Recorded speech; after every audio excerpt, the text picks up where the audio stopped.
ஓ, அப்படி சொன்னியா? சரி சரி. எப்பா இந்த எண்ணெயை விற்கிறதுக்குள்ள எம்புட்டு போய் சொல்ல வேண்டியதா இருக்குது. என்ன பண்ண, எல்லாம் இந்த ஒரு ஜான் வயிற்றுக்கு பிரியாணி வாங்கி போடணும்ல. அது யாரு மரத்துக்கிட்ட இருந்து எட்டி பார்த்துக்கிட்டே இருக்கிறது? ஏய் அப்பத்தா கிளவி, எட்டி பார்த்துக்கிட்டே இருக்கிற, உனக்கு எதுவும் வேணுமா? வந்து வாங்கிட்டு போ. இது எங்கே மோப்பம் முடிச்சு வந்துச்சு? இது எங்கேயும் நம்மளை போய் நிம்மதியாக இருக்க விடாது. இல்லை, எதை விற்கிற மாதிரி இருந்துச்சு, அதான் பார்த்தேன். சரி இங்கே வா, உனக்கு என்ன பிரச்சனைன்னு எனக்கு தெரியும்.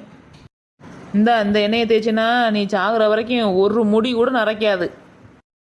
பொடி பொடி பொசகட்டவளே, யாரை ஏமாத்துற? என்ன அப்பத்தா கிளவி இப்படி பேசுற? அது எப்படி சாகுற வரைக்கும் நரைக்காதா?